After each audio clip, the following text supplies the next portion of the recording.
Hope you have written the pseudocode yourself. Now let's go and develop ourselves. We are going to write a function named InsertionSort, which will accept an array A as input. Now the first step in the algorithm is I have to consider the first element to be sorted, and then I have to take out the second element and store it as key and then keep comparing it. But how many times I have to do this? I'm taking the second element in the first iteration, third element as key in the second iteration, and so on, and I am doing this till the end of the array.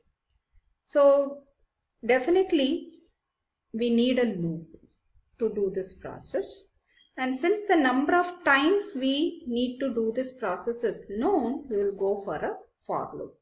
I have to write a for loop which will run from location number 2 in the array till the end of the array.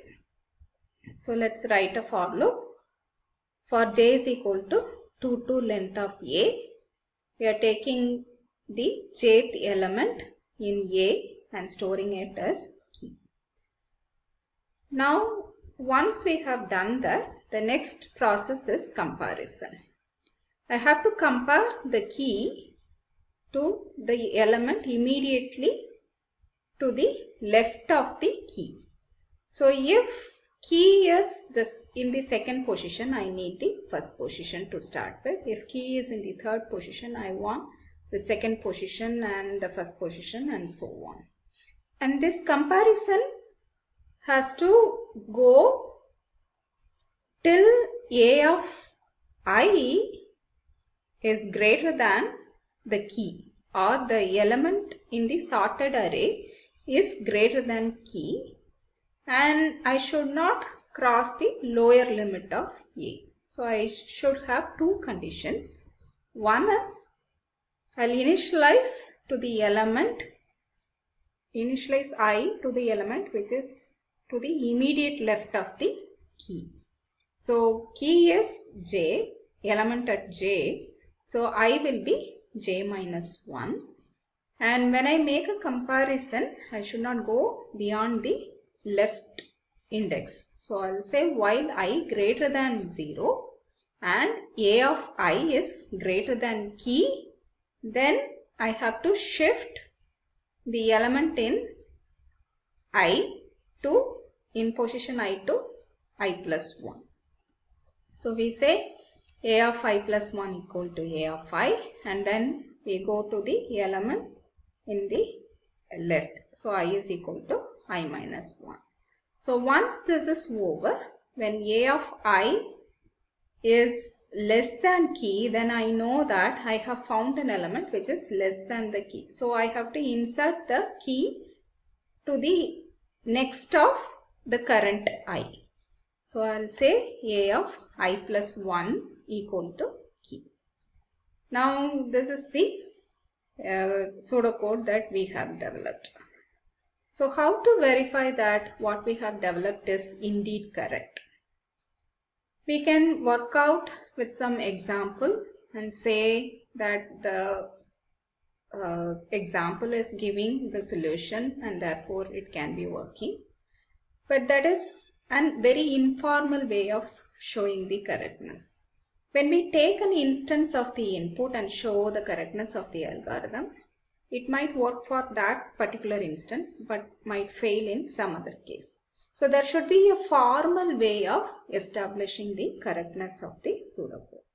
So we establish the correctness through something called loop invariance. So what is not changing across the loop is called loop invariance. So the first loop invariance is associated with the first loop that we have, which is a for loop. So at the start of each iteration of the for loop, the subarray a of 1 to j minus 1 consists of elements originally in a of 1 to j minus 1 but in sorted order. What does it mean? So when we start the for loop every time, the elements in the array from 1 to j minus 1 are the set of elements initially, and once I finish the iteration, I have the same set of elements but now in sorted order. This is what the loop invariant says. So to prove this loop invariance, we have a method which is very similar to mathematical induction. So let's go with that. The first step is initialization, which proves the invariance is true before the starting of the loop. So before the starting of the loop. So when we say starting of the loop, we mean the body of the loop. So whatever is necessary before the body of the loop is already executed. So before we get into key equal to a of j, that is the first statement inside the for loop, which is the body of the loop, we should have established j equal to 2, and then we should have checked whether this j is less than or equal to the length of a.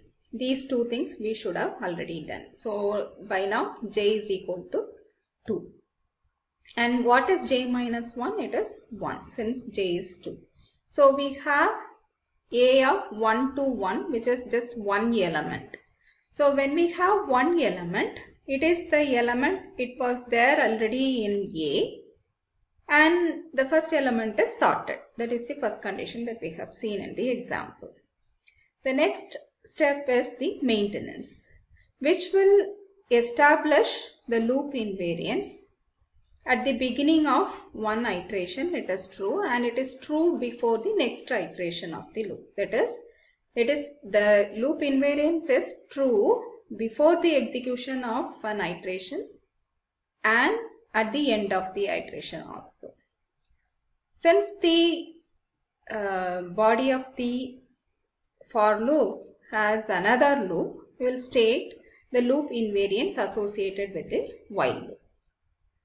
At the start of each iteration of the while loop, all the elements of the subarray from I to j are greater than or equal to key.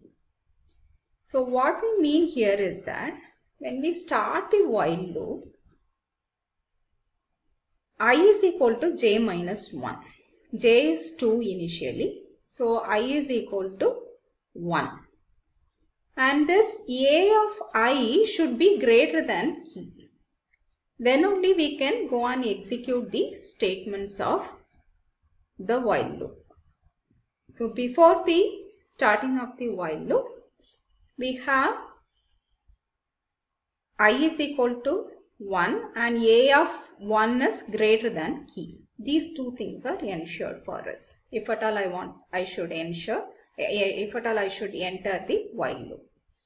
And what is j? J is 2. So we are considering the array from 1 to 2, first two elements, and from the initial condition we know that the first element a of I is greater than the key, which is the condition that we check in the while loop, and the second element a of j is actually the key, so it is equal to the key.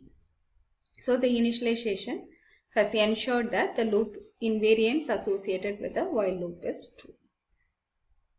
In the maintenance, what we do inside the for loop, we just move the element in a of I to a of I plus 1.